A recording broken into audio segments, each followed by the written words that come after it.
خراسان کا روزہ میرے آگے ہے شاہ خراسان کا روزہ.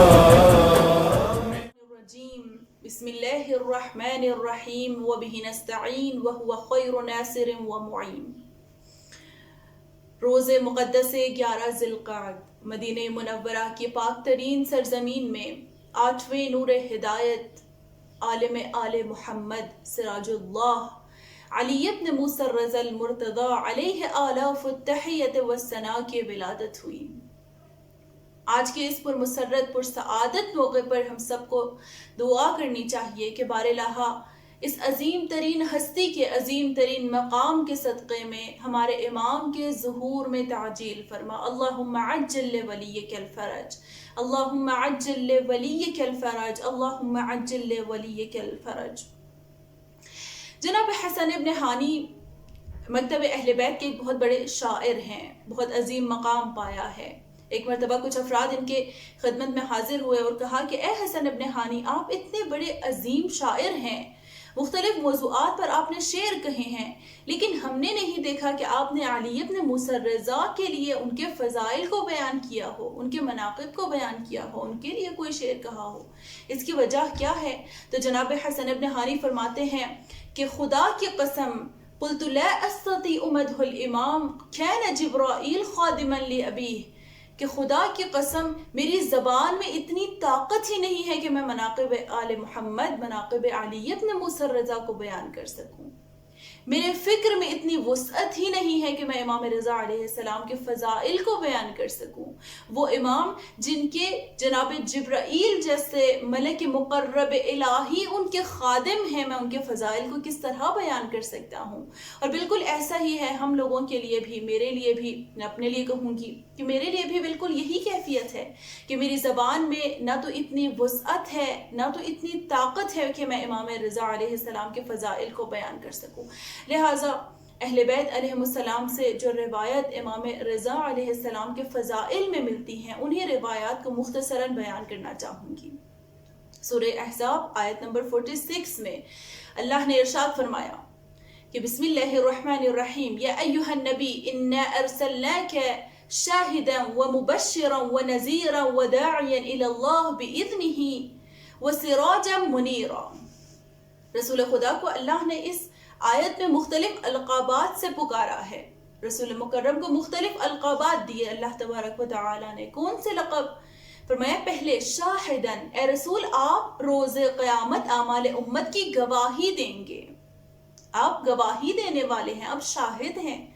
دوسرا لقب فرمایا مبشرن، آپ مومنین کو جنت اور نجات کی، انشاءاللہ مومنین کو جنت اور نجات کی بشارت دینے والے ہیں.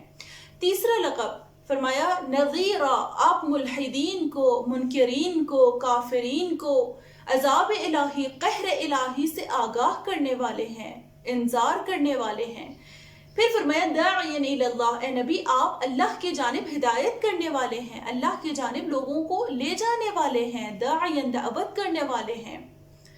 اور آخری جو صفت فرمائی اس میں میں چاہوں گی کہ آپ غور کریں، سراجا منیرا، فرمایا آپ اندھیروں میں، تاریکیوں میں ایک ایسا روشن چراغ ہیں کہ لوگوں کے لیے آسانی قابل دسترسی ہیں، ہر ایک کے لیے دسترس میں ہیں. اور دوسری بات یہ کہ سراج منیرا، آپ ایک روشن چراغ ہیں جس کے ذریعے لوگ اللہ کو پہچان سکتے ہیں، خدا کے راستے پر صراط المستقیم پر گامزن ہو سکتے ہیں. اور جس طرح کہ آپ سب جانتے ہیں یہاں پر رسول خدا کو اللہ نے فرمایا سراج منیرا، اور یہی لقب امام رضا علیہ السلام کے لیے بھی ہمیں ملتا ہے کہ جو بہت مشہور ہے، معروف ہے، سراج اللہ. امام رضا علیہ السلام کو بھی فرمایا کہ آپ سراج اللہ ہیں. تو یہاں پر وہی لقب جو رسول خدا صلی اللہ علیہ وآلہ وسلم کو دیا گیا، وہی لقب امام رضا علیہ السلام کو بھی ملا ہے. لیکن اس کی وجہ کیا ہے؟ کیوں امام رضا علیہ السلام کو بھی وہی لقب ملا جو رسول خدا کو ملا ہے؟ اس کی دو وجوہات علماء نے بیان کی ہیں. سب سے پہلی وجہ یہ ہے کہ قال رسول اللہ صلی اللہ علیہ وآلہ وسلم ستدفن بضعة منی بأرض خراسان، میرے جگر کا ٹکڑا خراسان کی سرزمین میں دفن ہوگا. اور وہ کون ہے؟ علی ابن موسیٰ رضا المرتضیٰ، یعنی علی ابن موسیٰ رضا المرتضیٰ علیہ آلاف التحیت والسلام میرے جگر کا ٹکڑا ہیں. اور کیونکہ امام رضا علیہ السلام رسول خدا کے جگر کا ٹکڑا ہیں، ان کے تمام اوصاف، ان کے تمام القاب کا آئینہ ہیں، اور وہ صفات جو رسول خدا کے لیے ہیں وہی صفات امام رضا علیہ السلام کے لیے بھی تصور کی جا سکتی ہیں. ان میں سے ایک ہے سراج اللہ، کیونکہ رسول خدا سراج منیرہ ہیں، اسی لیے امام رضا علیہ آلاف التحیت والسلام بھی سراج اللہ ہیں. اور دوسری وجہ یہ ہے کہ فرماتے ہیں وہ ولایت جو رسول خدا کی ولایت ہے وہی ولایت امام علی ابن موسیٰ رضا علیہ السلام کے لیے بھی ہے. یعنی وہ ولایت جو رسول خدا کی ولایت تھی اسی ولایت کے وارث ہے امام رضا. جو علم رسول خدا کا علم ہے اسی علم کے وارث ہے امام رضا. جو عصمت رسول خدا کی عصمت ہے اسی عصمت کے وارث ہے امام رضا. یعنی اس طرح سے کہوں کہ وہ تمام اوصاف، وہ تمام القاب، وہ تمام فضائل، مناقب جو رسول خدا کے لیے ہیں، ان تمام فضائل، اوصاف، کمالات کے وارث ہے امام رضا علیہ آلاف التحیت والسلام. اور اسی وجہ سے جس طرح رسول خدا کو سراج منیرہ کہا گیا، اسی لیے امام علی ابن موسیٰ رضا کو بھی سراج اللہ کہا گیا، یعنی ایک روشن چراغ. اور دیکھیں جس طرح رسول خدا اللہ کے جانب، کیونکہ رسول خدا کو سراج منیرہ کہا گیا، روشن چراغ کہا گیا، تو رسول خدا ایک روشن چراغ ہے، اللہ تک پہنچنے کے لیے ایک ذریعہ ہیں. اور اسی طرح امام علی ابن موسیٰ رضا بھی ایک روشن چراغ ہے ہمیں اللہ تک پہنچانے کے لیے، حجت خدا ہیں، ہمیں اللہ تک پہنچنے کے لیے ایک وسیلہ ہے، ایک ذریعہ ہے. امام علی ابن موسیٰ رضا کے فضائل میں، ان کی فضیلتوں میں کیا بیان ہو کہ امام کے لیے فرمایا کہ امام محافظ حریم اسلام ہیں، مدافع عقائد اسلام ہیں. امام رضا علیہ السلام نے مختلف مناظرات میں دین اسلام کے عقائد کا دفاع کیا ہے. اور جس طرح مولانا امیر المومنین علیہ السلام فرماتے تھے کہ سلونی قبل ان تفقدونی، مجھ سے سوال کرو اس سے پہلے کہ میں تمہارے درمیان میں نہ رہوں. اسی طرح مختلف مقامات پر امام رضا علیہ السلام نے بھی اسی چیز کا دعویٰ کیا ہے. کیونکہ امام رضا علیہ السلام وارث علم علوی ہیں، وارث علم نبوی ہیں. تو امام فرماتے ہیں فاسألوا، مجھ سے پوچھو، جو چاہتے ہو مجھ سے پوچھو، میں تمہارے سوالوں کا جواب دوں گا. دیکھیں امام علیہ السلام یہاں تک فرماتے ہیں کہ وہ جو مجھے نہیں مانتا، وہ جو میرے دین کو نہیں مانتا، وہ جو ہمارے مذہب سے تعلق نہیں رکھتا، وہ بھی آ کر مجھ سے سوال کرے، میں اس کے سوالوں کا بھی جواب دوں گا. اور اسی لیے امام رضا علیہ السلام کو رضا کہا گیا ہے، کیونکہ نہ صرف احباب اور اصحاب بلکہ ملحدین اور منکرین بھی امام کی رضا میں راضی تھے اور امام علیہ السلام سے آ کر سوال کیا کرتے تھے. ایک مرتبہ ایک مناظرے میں امام علیہ السلام تشریف فرما تھے. امام نے فرمایا کہ فاسألوا، مجھ سے پوچھو، جو چاہتے ہو وہ مجھ سے پوچھو. تو ایک مرتبہ ایک شخص کھڑا ہوا، کہا کہ یا امام میں آپ سے کچھ سوالات کرنا چاہتا ہوں. امام نے فرمایا کہ پوچھو. کہا کہ میں سابعین میں سے ہوں اور میں آپ کو نہیں مانتا، آپ کے دین کو نہیں مانتا. امام علیہ السلام نے فرمایا کہ کیا تمہارا نام عمران سابی ہے؟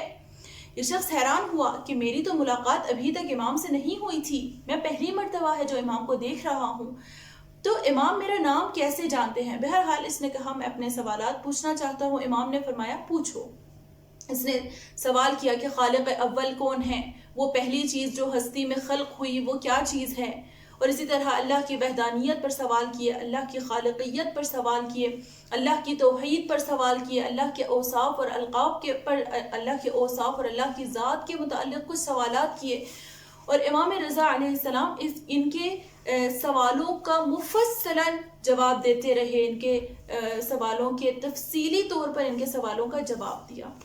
اور یہ مسلسل سوال کرتے رہے، امام مسلسل جواب دیتے رہے، یہاں تک کہ امام نے فرمایا کہ اے عمران الصابی، کیا تم میری بات سمجھ گئے ہو؟ کیا میری بات تم پر واضح ہو گئی ہے؟ تو اس وقت جناب عمران الصابی فرماتے ہیں کہ اے میرے سید، اے میرے سرور، جو منکر امام تھے، امام کو نہیں مانتے تھے، دین اسلام کو نہیں مانتے تھے، وہ فرماتے ہیں کہ اے میرے سید، اے میرے سرور، میں سمجھ گیا ہوں کہ اشہد ان لا الہ الا اللہ اشہد ان محمدًا عبدہ المبعوث بالہدی ودین الحق. اے امام میں سمجھ گیا ہوں کہ خدا کے سوا اور کوئی معبود نہیں ہے اور رسول خدا اللہ کی طرف سے بھیجے گئے نبی ہیں اور آپ حجت خدا فی ارض ہی ہیں، اللہ کی حجت ہیں زمین پر. تو اس طرح سے امام علیہ السلام دین اسلام کی حریم کی حفاظت کرتے تھے، دین اسلام کے عقائد کی حفاظت کرتے تھے، دفاع کیا کرتے تھے. اور بھی بہت سارے مناظرات ہیں، مثلا جاسولیق جو کہ علماء یہودی میں سے تھا، علماء مسیحی میں سے جو عالم آتے تھے ان کے ساتھ امام مناظرات کیا کرتے تھے اور دین اسلام کی حقانیت کو پہنچایا کرتے تھے. اور نہ صرف دین اسلام کی حفاظت کرتے تھے بلکہ ان لوگوں کے دلوں کو دین اسلام کی طرف راجع کرتے تھے، ان کے دلوں کو نرم کرتے تھے. وہ جب اس طرح کے مناظرات امام کے ساتھ کیا کرتے تھے اس کے بعد ایمان لے آتے تھے اور دین اسلام کی طرف پلٹ آتے تھے. اسی طرح امام علیہ السلام کے علم کی کیفیت کو اگر ہم نے دیکھنا ہے تو امام علیہ السلام کے مختلف معجزات کو دیکھنا ہوگا. امام علیہ السلام کے کچھ غلام تھے، کچھ خدام تھے جو حبشہ سے ان کا تعلق تھا، حبشی تھے. اور امام علیہ السلام جب بھی ان کے پاس جایا کرتے تھے تو ان سے انہی کی ہی زبان میں گفتگو کیا کرتے تھے. ایک مرتبہ ایک شخص نے، یہ جو حبشی خدام تھے، ان سے پوچھا کہ امام علیہ السلام آپ کی ہی زبان میں آپ سے گفتگو کرتے ہیں تو آپ کو کیسا محسوس ہوتا ہے، آپ کو کیسا لگتا ہے؟ تو فرمایا خدا کی قسم امام ہم سے زیادہ بہتر ہماری زبان سے واقف ہیں، ہم سے زیادہ بہتر ہماری زبان میں بات کیا کرتے ہیں. امام علیہ السلام کے علم کی کیفیت یہ ہے. کتاب بحار الانوار ایک کتاب ہے، بہت ہی مشہور کتاب ہے، احادیث جو ائمہ علیہ السلام کی احادیث منقول ہیں وہ اس کتاب میں جمع کی گئی ہیں. اس کتاب میں علامہ مجلسی نے ایک واقعہ نقل کیا ہے ابو اسماعیل سندھی کا. جناب ابو اسماعیل سندھی کا تعلق سندھ سے تھا اور یہ زبان سندھی جانتے تھے. امام علیہ السلام کے دیدار کی خاطر اپنے شہر کو چھوڑ کر، اپنے گھر بار کو چھوڑ کر مدینہ منورہ کی طرف روانہ ہوئے. لیکن جیسے ہی مدینہ منورہ پہنچے تو ان کے دل میں ایک خیال آیا کہ میں تو زبان سندھی کے علاوہ اور کوئی زبان جانتا ہی نہیں ہوں، تو میں امام سے کیسے گفتگو کروں گا؟ یقیناً امام تو مجھ سے عربی زبان میں گفتگو کریں گے، میں کیسے بات کروں گا امام سے؟ اور میں اپنے سوالات کیسے پوچھوں گا، کیسے عرض ارادت کروں گا؟ تو اسی عالم خیال و فکر و خیال میں جناب ابو اسماعیل سندھی امام کے گھر تشریف لائے، امام کی خدمت میں حاضر ہوئے اور فرمایا کہ میں نے اپنی ہی زبان میں امام کو سلام کیا اور میں حیران ہوا جب میں نے دیکھا کہ امام علیہ السلام نے میری ہی زبان میں مجھے جواب دیا، اور نہ صرف میرے سلام کا جواب دیا بلکہ میرے سوالوں کا بھی جواب امام نے میری ہی زبان میں دیا. اور اس وقت میری حیرت میں اضافہ ہوا جب مجھے پتا چلا کہ وہ سوالوں کے جواب امام نے دیے کا دریا ہیں اور ہم صرف ایک قطرہ حاصل کر سکتے ہیں، بلکہ ایک قطرے سے بھی کم حاصل کر سکتے ہیں. جس طرح جناب حسن ابن حنیف نے فرمایا کہ ہم چاہ کر بھی امام کے فضائل کو بیان نہیں کر سکتے. لہٰذا اتنی کوشش تھی کہ میں آپ تک امام کے کچھ فضائل کو پہنچا سکوں. اب سب مل کے امام رضا علیہ السلام کی خدمت میں عرض سلام و تحیت کرتے ہیں.